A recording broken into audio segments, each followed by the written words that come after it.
He worked for Trump in the White House for 11 days. I rode on a bus with Trump for 11 minutes. We are here with the distinguished. We are both distinguished members of the Icarus Survivors Club, and I'll add Thrivers too. Anthony Scaramucci's on Hot Mics today, presented by our friends at LAGOLF. Hot Mics. Great title. You know it.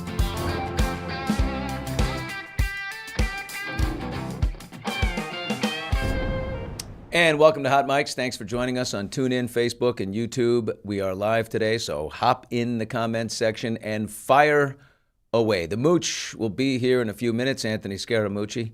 Right now, Hot Mics, Hot Takes. Let's get into the Epstein files here. Bill Gates is facing calls from his ex-wife after allegedly trying to slip her antibiotics to protect her from his STD. For me, it's personally hard whenever those details come up, right? Because brings back memories of some very, very painful times in my marriage. But I have moved on from that. I purposely pushed it away and I moved on. I'm in a really unexpected, beautiful place in my life. So whatever questions remain there of what I can't even begin to know all of it. Those questions are for those people and for even my ex-husband. They need to answer to those things, not me. Here's what's interesting. Look, do you see her body language? It's not only is it's very, very, I mean, she double varies, and she's doing a lot of this right there. Who knew? I mean, I guess, who knew that? I mean, it's the quiet ones they say you got to worry about, right? I mean, who knew he was such an animal? Now, by the way, as far as the picking up an STD, from a Russian, women or whatever, Bill Gates emphatically denies that. Bill Clinton, though, facing the House Oversight Committee in late February. Peter Attia, the health and wellness expert, facing the head of HR at Paramount. The New York Giants co-owner, Steve Tisch, facing the NFL. Member of Parliament Lord Mendelson stepping down. Slovakia's National Security Advisor Miroslav Lajcak, if that's his name, stepping down. Los Angeles 2028 Olympics chief Casey Wasserman facing the press. Zoran Mamdani's mom facing embarrassment, but I think we can let her off the hook. I don't think she was on the island. Not as a nanny, not as anything. Melania director Brett Ratner facing Piers Morgan. As you know, a picture came out of you with Jeffrey Epstein with two apparently young women in it. What is your response to that picture? And what is your response to the wider scandal of the Epstein files?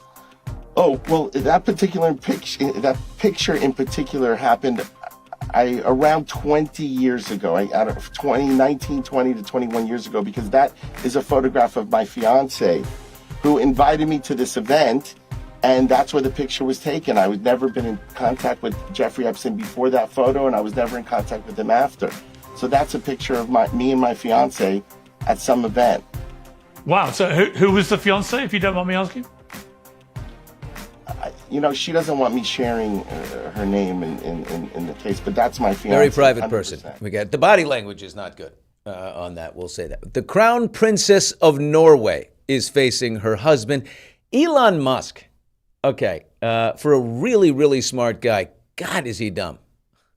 My favorite part of the Musk-Epstein emails, you ever have a friend where you don't really share the same sense of humor, but you share the same interests? And they shared the same interests? Epstein writes him and says, any plans for New York? The opening of the General Assembly of the UN has many interesting people coming to the House. Many interesting people, Elon. Wink, wink. Get it? Elon replies, I run and lead product design engineering for two complicated companies. Flying to New York to see UN diplomats do nothing would be an unwise use of time. He's on the spectrum.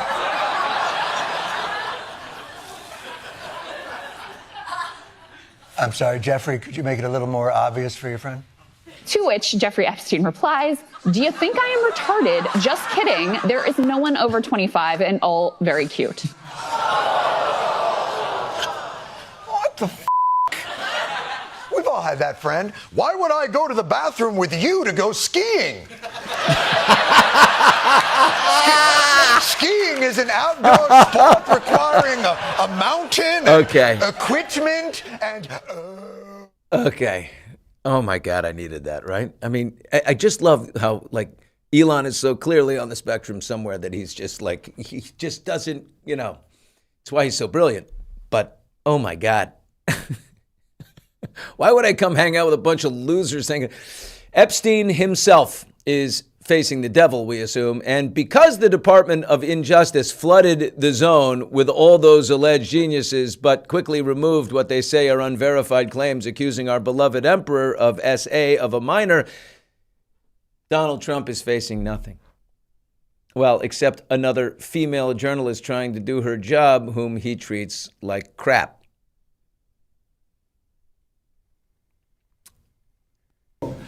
But I think it's time now for the country to maybe get onto something else. But what would you say to people who feel like they haven't gotten justice, Mr. President? Something that people care about. Yeah, what did you say? What would you say to the survivors who feel like they haven't gotten justice? You are the worst reporter. No wonder CNN has no ratings because of people like you. You know, she's a young woman.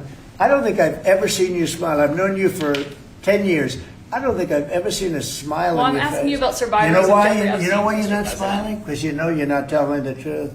And you're a very dishonest organization, and they should be ashamed of you. These are survivors of a sexual abuser.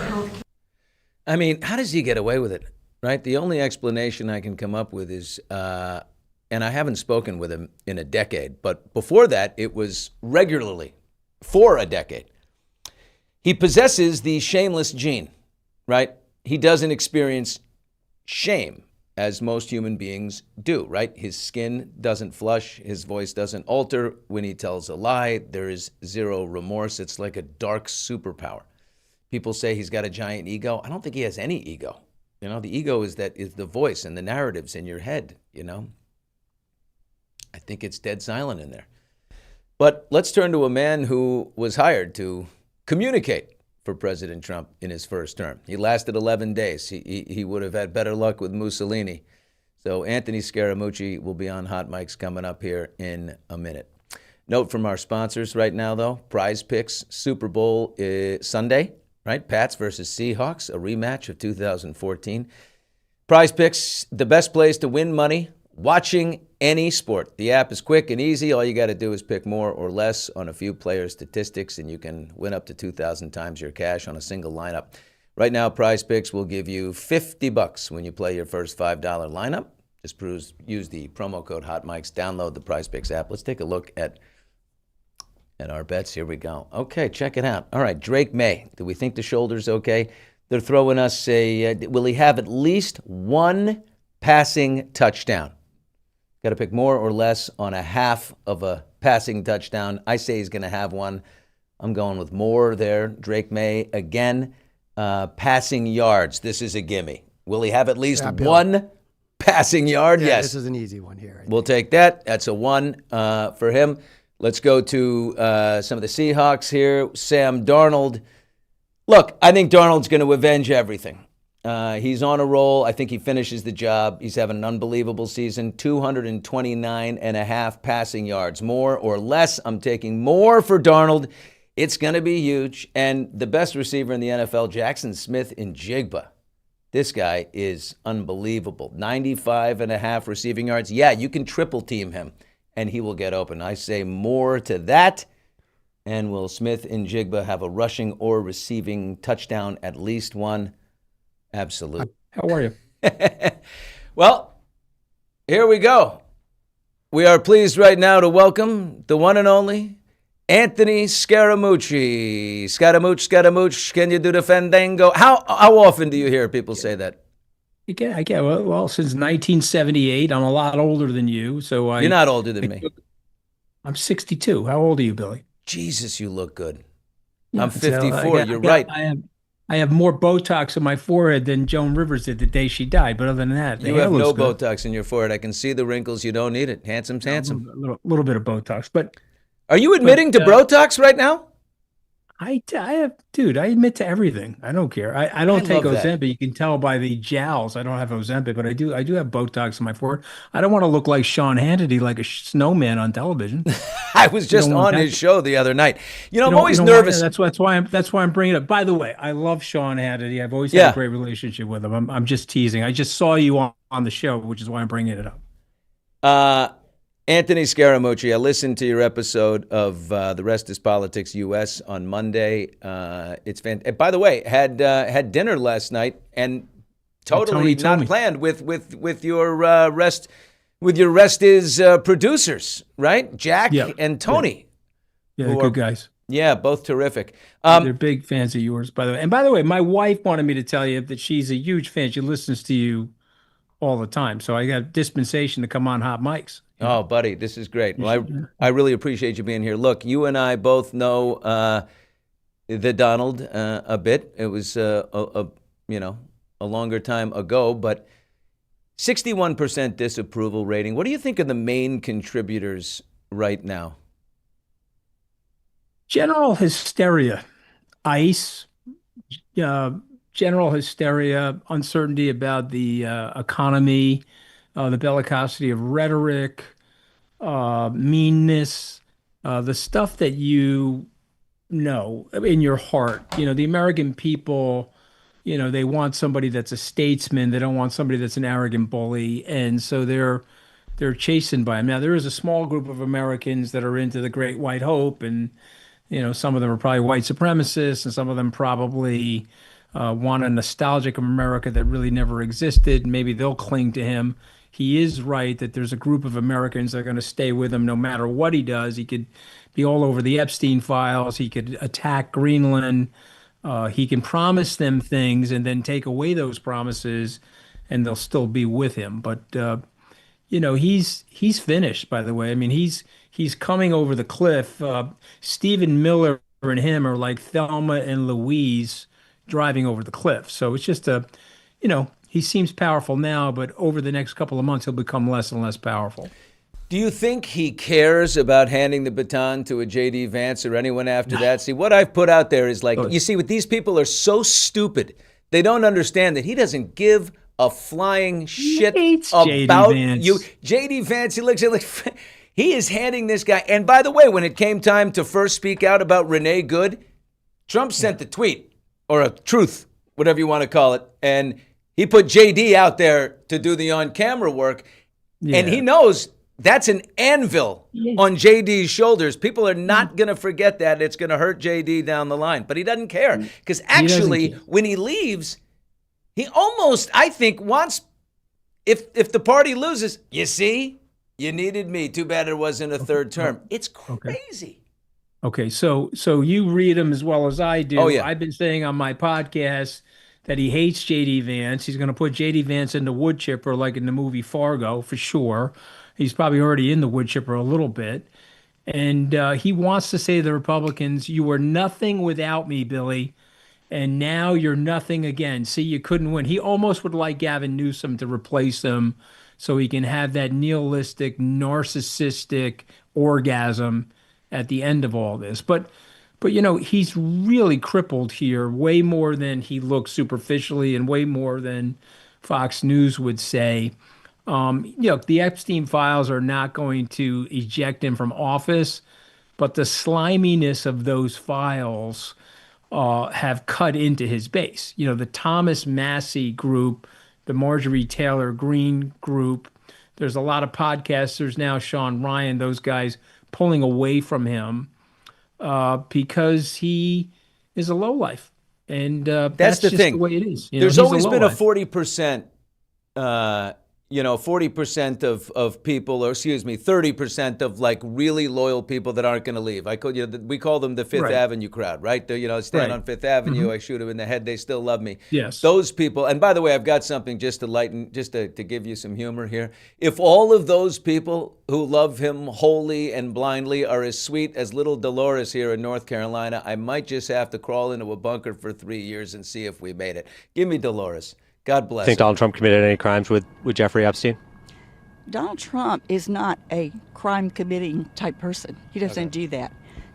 I've gotten to know him over the last several months, and he is honest to a fault. He's absolutely honest. He will not break the law. He will not lie, and he will not break the law.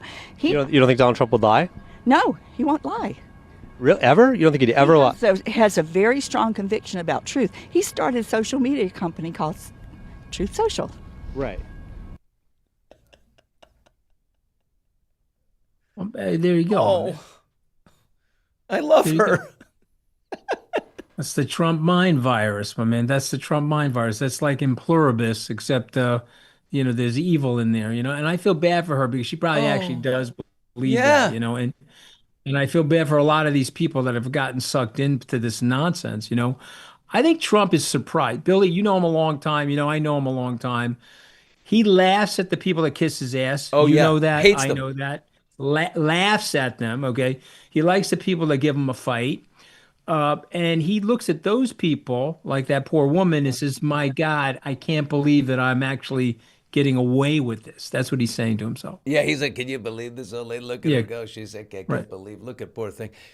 I was saying, there's this idea that he hates the media, and he loves the media. He loves that gaggle. The man who claims to be so treated unfairly by the media, and they're all such terrible people. He can't stop having them in there. He loves the scrum. And I would think, he treats Caitlin Collins so terribly from CNN, who, with a straight face, she hangs right in there. She's very intrepid in that way. She's a pro. She's a pro. She soldiers on. He loves her. I guarantee you, loves her more than anyone from Fox News because she's the one, who's going to stand up. He likes to fight. Well, I mean, again, you and I agree on that as well. And she knows how to play him, too. Don't kid yourself. Caitlin has his number. And by the way, this, when the scrum is over, he'll turn to somebody like Caitlin or John Carl and say, we're good, right? You and I are good. Right? That was play acting for the camera. Yeah. You and I are good. He does that all the time, And so, he'll bully somebody like Gavin Newsom on Truth Social. But when he's with Gavin, and he was with Gavin in Davos, he's all chummy with him. And Gavin told me that, like, Stephen Miller, who was revolted by the chumminess, because Stephen Miller wants to be the combative one. But, they saw each other backstage, and Trump was trying to put the charm offensive on Governor Newsom. So, that's him. But I'm telling you, and, you and I can have this conversation over the next 6 months. He's about to go lame duck, and that's going to accelerate. And there's lots of people in Washington, they're putting their suit on or their makeup on this morning, and they see the 48th president. And so there's a lot of different reasons why he's about to get dislodged. And people don't know this, but we reported this on the Rest is Politics US.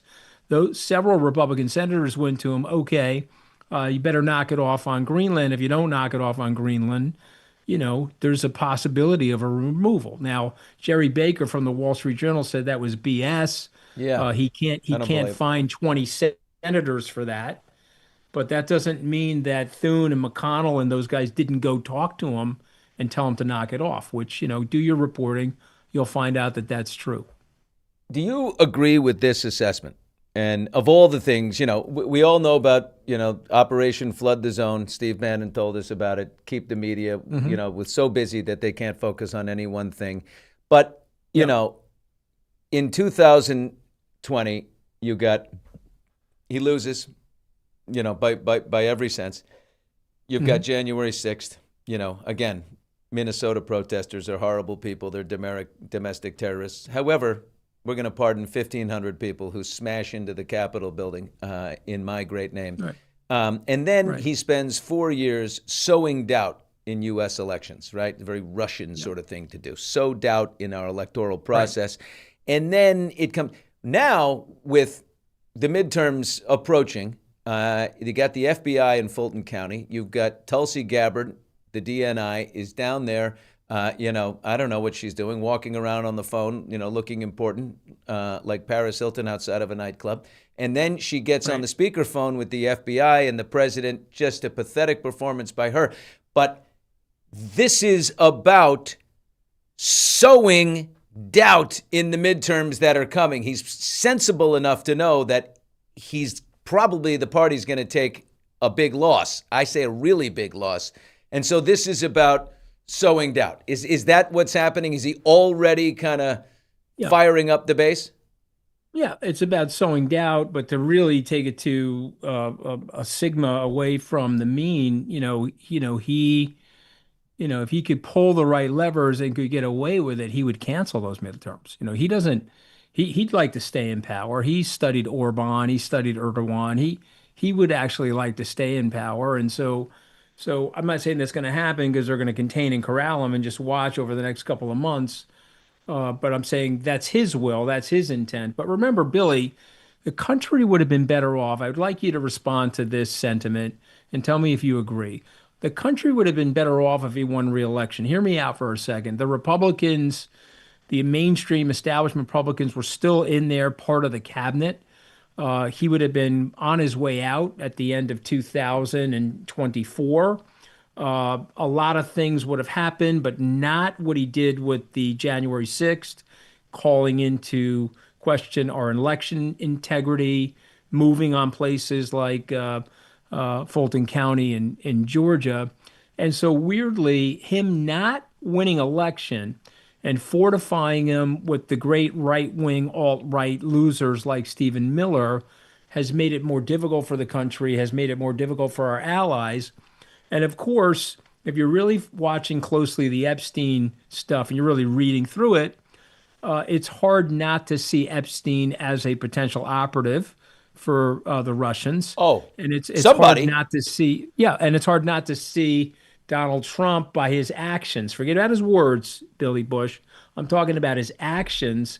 He's compromised by Vladimir Putin because he will never act against the wishes of Vladimir Putin, despite whatever he says. So, we got to go back to that woman and ask her, so you like the Russian oligarchs and you're like the Russian dictator ruling roost over the leader of the free world? And her response would be what? She'd make something up, of course. But you get my point. We'd have been better off with him winning last time and the Republicans corralling him and not having now all of this doubt about our election integrity. Yeah, I mean, except he didn't win. And, in this country, if you don't win, you don't get to stay in power. Yes, it would have been better for everybody, looking back on it. And here we go. We're going to go through it again. I remember in 2024, he was already preparing the protest in case he lost. So he was either going to win in 24, which he did, or he was going to say it was rigged again and stage the protest. He's not going. He's going to do it in 2026. Hopefully they're tired of it in 2028 when it happens. You reported that you guys, you and Caddy talked about this on The Rest is Politics US on Monday's episode. The Wall Street Journal has a source inside the White House. This is interesting. Somebody who doesn't like what's happening. One sane mind who's sort of like desperately, probably nervously trying to keep things together. A heroic whistleblower. Who do you think that is? But it won't be any of the top people. There's Miles Taylor, who you remember wrote the best-selling book Anonymous. He was a deputy chief of staff at Homeland. He wasn't a chief of staff. It won't be one of the top. It could be somebody that works for Susie Wiles. If you read Susie Wiles' interview, she is basically trying to say, hey, I'm just a good old girl, lobbyist, former Republican. Might it be her? What if it's her? I don't think it's her. No, I don't think it's her. She's too careful for that. But could it be somebody under her that is feeding it? It's coming from the White House, though. It's actually coming from the West Wing. It's not coming from one of the agencies or one of the cabinet people because the information is too good. It's too rock solid. And listen, they also got, just to remind people, they are the ones. The Wall Street Journal disclosed the curvature and the signature on the 50th birthday party of Jeff Epstein. Mm-hmm. And of course, Trump is suing Rupert Murdoch for $10 billion. And of course, that will never go anywhere because one of the things that happens when Trump goes to sue you is you get the chance to discover Trump in evidence, right? So you get a chance to have him come and has to testify. and then he has to answer questions under oath. Not saying, of course, he wouldn't lie under oath, but there's overwhelming physical evidence of his malfeasance. So, of course, he'll drop that suit. He'll drop the suit against Michael Wolff. He'll drop the suit against Trevor. The three suits against Michael Wolff, and the one Melania has against Michael Wolff. And don't forget his lawsuit against the Treasury and the IRS for disclosing his taxes, so many years ago. I mean, he doesn't forget anything. He is petty. He is vindictive. He never forgets an enemy, to circle back to, all of these things. Again, part of flooding. We're not even mentioning James. Don Lemon, by the way. We're not even mentioning Don Lemon. I mean, look what he did there. And then he's putting out on the White House Twitter feed, or whatever they call it, when life gives you lemons.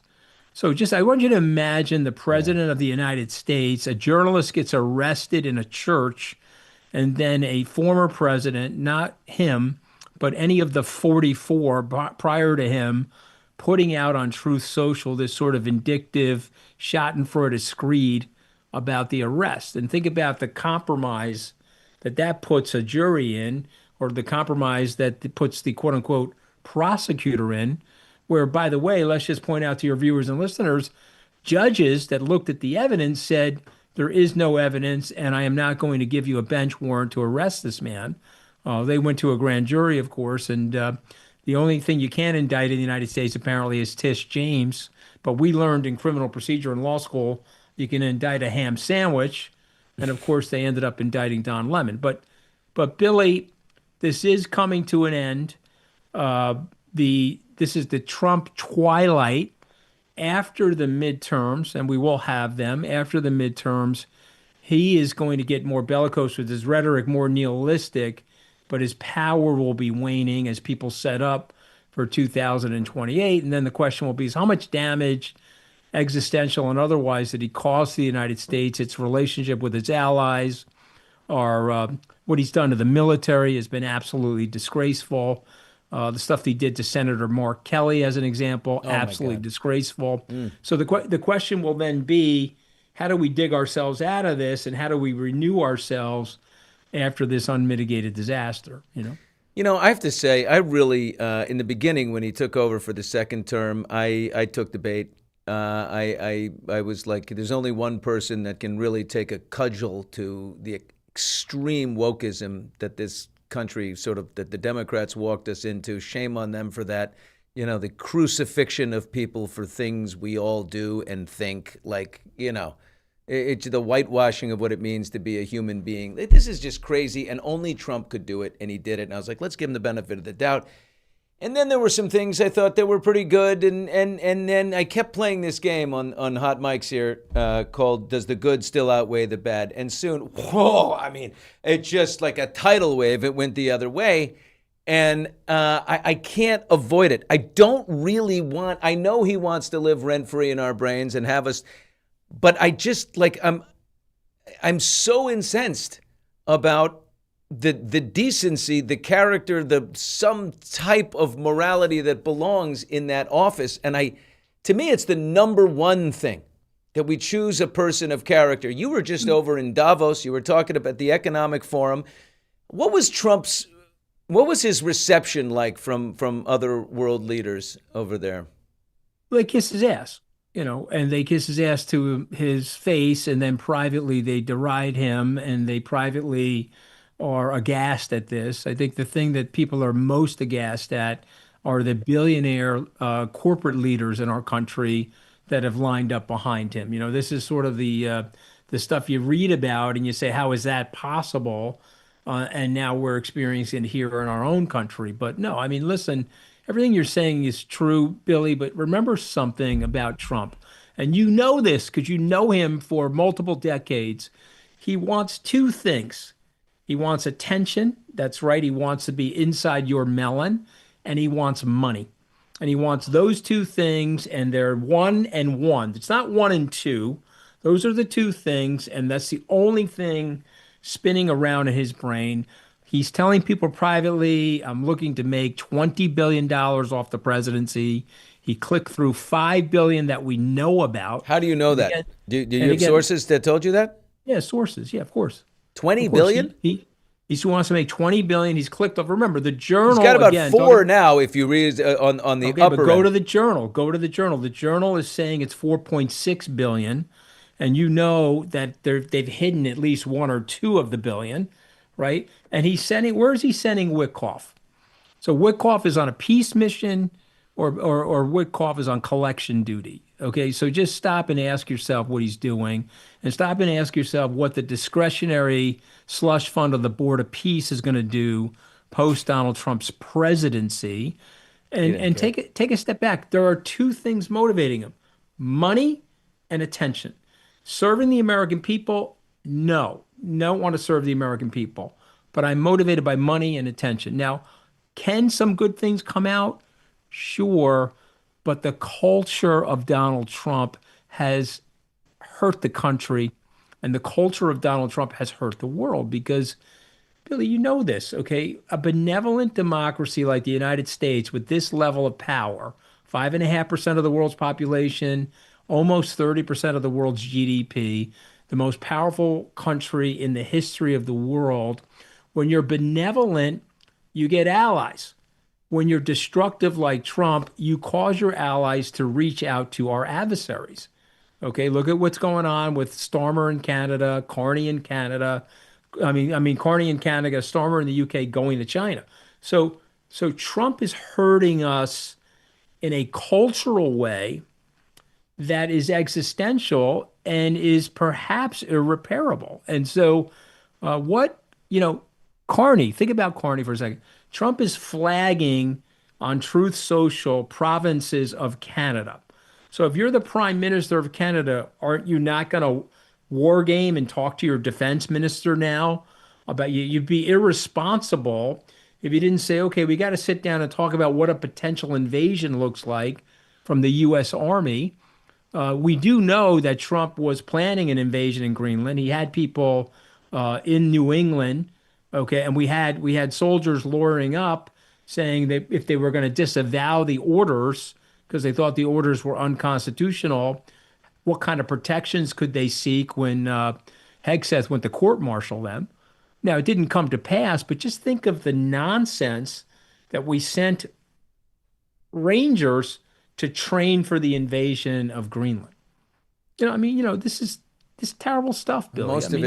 Most of it you think is bark, right? Bark over bite. Yeah, I got a question here from the chat section that you were there.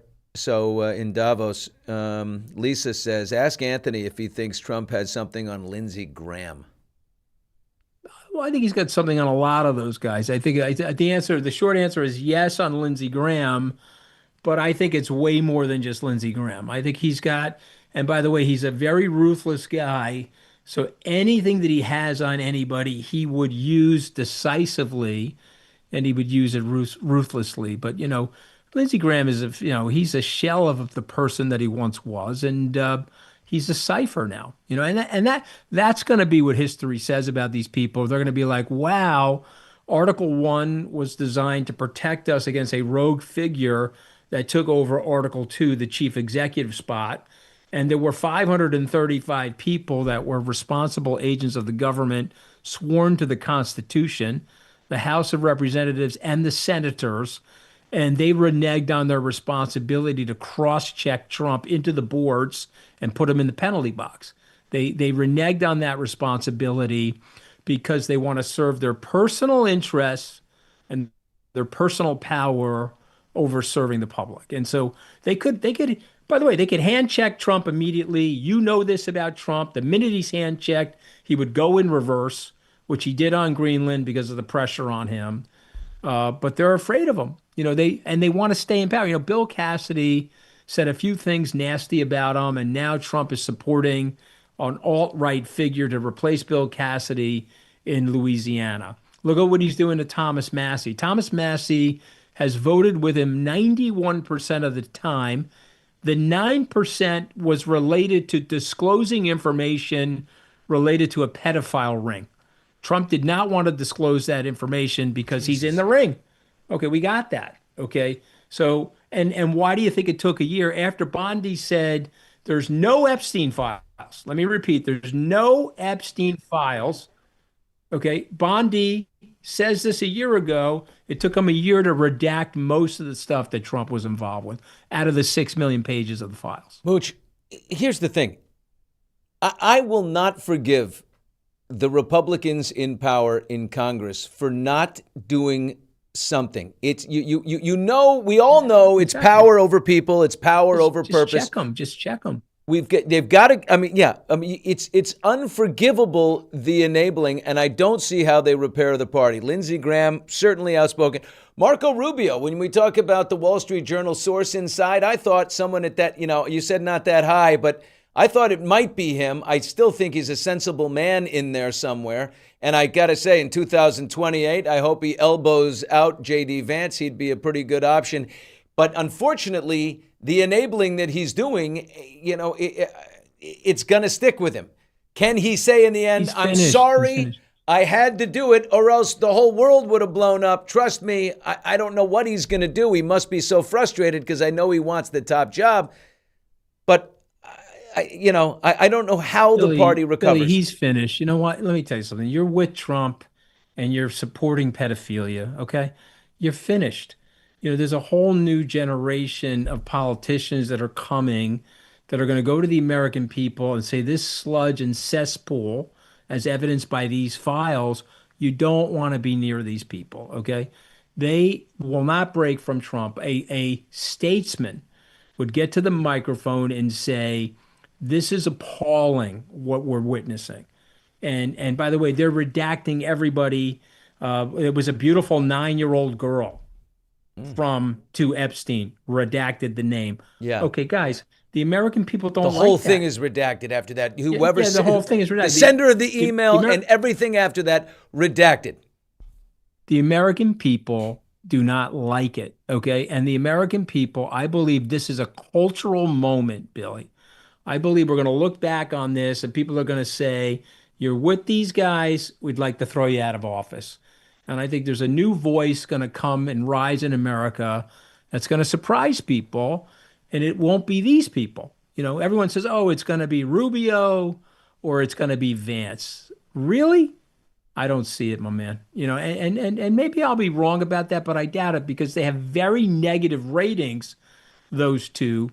And let me tell you something, whether you like Trump or dislike Trump, he knows how to galvanize a coalition. The Nick Fuentes, Ben Shapiro, Tucker Carlson factions that Trump was able to coalesce are now splintering, and that will weaken going into 2028. Our beloved Joy is in the chat section. Steve, she says, Billy, here's a question. Why did Biden not let the files out when he could have? I think it's a really good question. I think Biden made a decision that the files were too damning to too many people and too damaging. And so they just made a decision to let avoid it this pass. Conversation. But still, there's so many young girls who were abused. He should be condemned for that. And his attorney general should be condemned for that. But you have to remember what Trump did was he campaigned on it. He told you no more forever wars. We're taking out Maduro. We're bombing Iran. We're sending warships to the Arabian Gulf. But he said no more forever wars. He said we're going to release the Epstein files day one. Took a year and a month, and it took Thomas Massie and Marjorie Taylor Greene to bust from Trump to help get it out.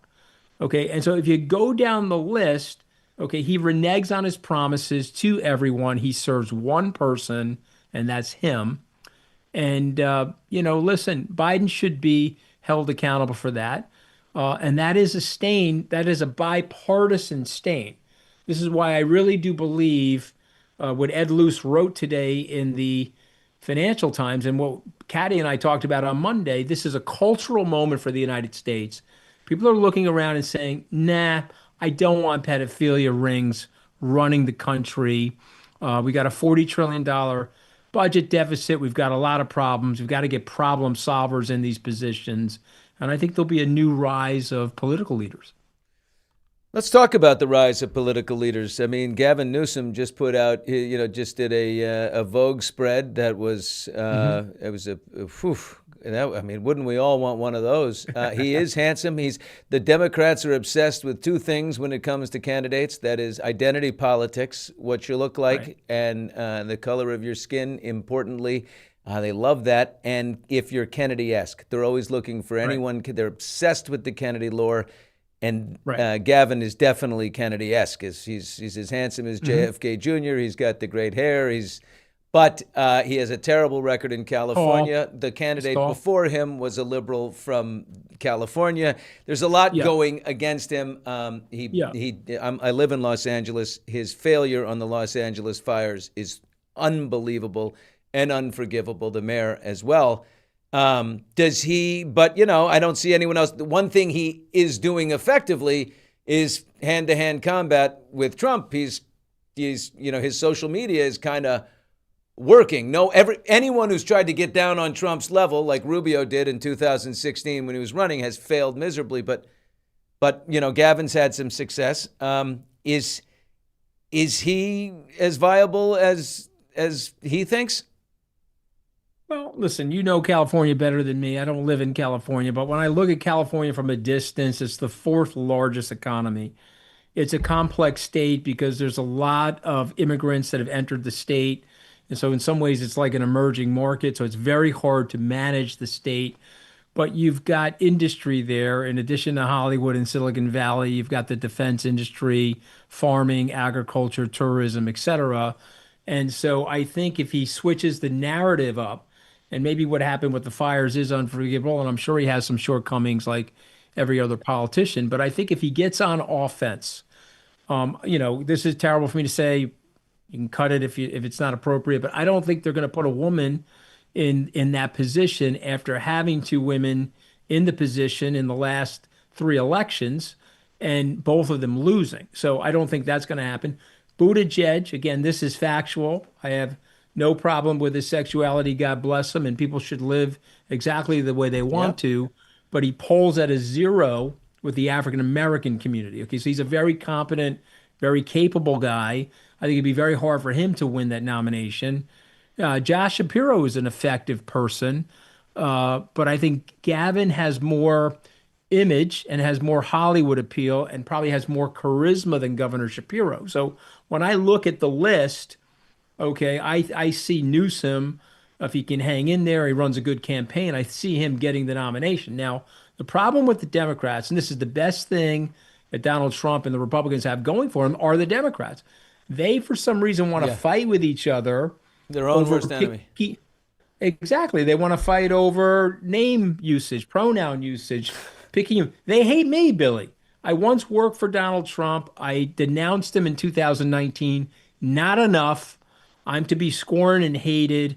I helped Vice President Harris on her debate prep. And there were a group of people who wanted me on her campaign plane. But the hard left said, NFW, this guy once worked for Donald Trump. He is a social pariah. And so I got news for everybody. That 80 million people voted for Donald Trump. Do you want to make all of them social pariahs? You can't think like that. Even Jimmy Kimmel said it the other night. We got to bring these people back into the fold of the mainstream. And somebody like Newsom, I think, has the capability to do that. And I like Gavin. I did his podcast maybe I would 7 or 8 take Gavin months ago. tomorrow if he would walk. Anyone, pretty much. Mooch, I'd take you tomorrow. Mm-hmm. Carol wants to know if you would ever run for office, and specifically president of the United States. The Mooch. Tell Carol I'm running for re-election in my marriage. Okay, I mean I'm just trying to stay married, Carol. Okay, the problem with these things is they try to go after your family hard. But I got a book coming out in September, Billy. Maybe you'll invite me back on when it comes out. Oh, for sure. I lay out these socioeconomic reasons why we're in this trouble with this systemic rise of populism. And after the book comes out, and I put some ideas in there about how we could fix this, and then we can see maybe one of the candidates will embrace some of the ideas. We need way more long-term thinking, Billy. You mentioned John Kennedy. John Kennedy, we're going to get to the moon in 10 years, long-term thinking. George Kennan, he goes to Harry Truman, we got to bring down communism. How long is it going to take? 30 or 40 years.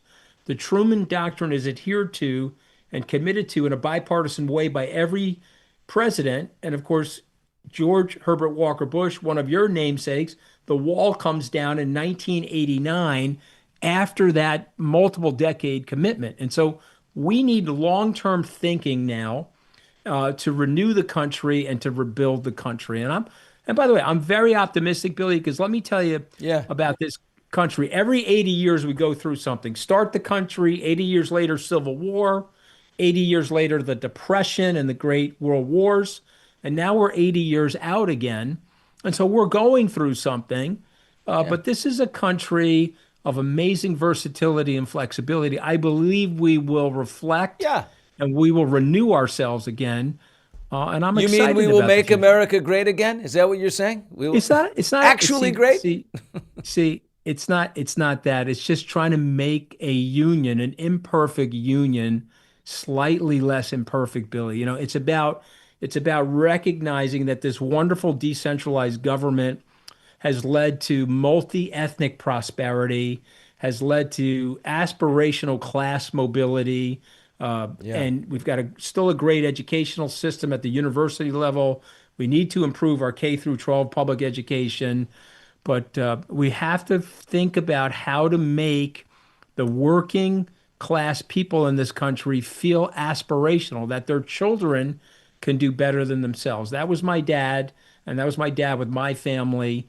And we can do that, but we got to get away from this tribal nonsense and some of the insanity that Donald Trump represents. You know what? I think what you're saying is, in the long run for this country, it's good to know this, right? It's good to know this level of immoral leadership, of depravity, because it is. We historically will be able to remember it. We'll be able to look back.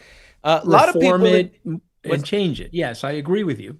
Some people in here want to know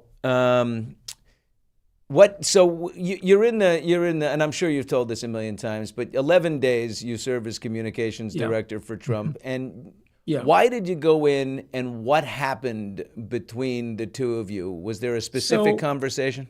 Yeah. Well, I'll tell you what happened. Well, I went in because I had worked for him. I was a lifelong Republican. I had worked for George W. Bush. I had worked for Mitt Romney. I had worked for Jeb Bush, in fact, before he dropped out of the campaign in 2016 in South Carolina. Trump asked me to join the campaign. Like you, I knew him. I was a CNBC contributor while he was at NBC. And so I had a good relationship with him. Jeb told me not to do it. And I'm looking right at the camera saying, Jeb, you were right. I got it wrong. But I went to go work for him. I then got named to the transition team. And this is a cautionary tale for everybody listening. Then my pride and my ego got the best of me. I was like, okay, wow, I grew up in a blue-collar family. I went to Tufts and Harvard Law School. I built a couple of businesses, worked at Goldman Sachs. I'm now going to go work for the American president. Now, my wife told me not to do it. She said it was the wrong fit. And I'll stipulate here, Billy, that my wife hates Trump almost as much as Melania hates him. We're talking about, Eastern European hatred. Let's get your wife a $40 million documentary with a $28 million talent fee, and that hopefully might smooth it over. Exactly. But anyway, she told me not to do it. I didn't listen. And this is a cautionary tale for people. I put my pride and my ego into my decision making. Mm-hmm. And so now I'm in the administration, but it's not going well for me. I give a press conference. I've got Republican aides saying I was too honest in the press conference. You can't be that way from the White House. And then on Friday morning, I told the president that he should sign the Russian sanctions bill. He wanted to veto it. And he looked at me and said, well, why should I sign it? I said, well, if you don't sign it, McConnell and Ryan are going to go to Schumer, and they're going to get the votes to override it. And he looked at me and said, well, they can't do that. I'm the president. But I'm like, well, they actually can do that. He told a group of people, I embarrassed them in a meeting. And 48 hours later, I was fired. But obviously he did go on to sign the damn thing because, his team voted on those sanctions, McConnell and Ryan. And of course, they would have gone to Schumer to override it. I don't think he understood the mechanisms involved with that.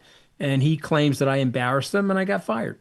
And by the way, Billy, like you, I got hit very hard and I had to build myself back up from that. And like you, I'm proud to be on your show. I think you got an awesome show and It was a real honor to be invited on. I gotta say it. I'm happy to be with you too. I think there's a kindred spirit in there, and you're. I no love question. Like you, I'm at a point in my life. No matter what, I'm not afraid of what he did for me, and what that experience did for me was, give me antibodies that my sissy ass needed.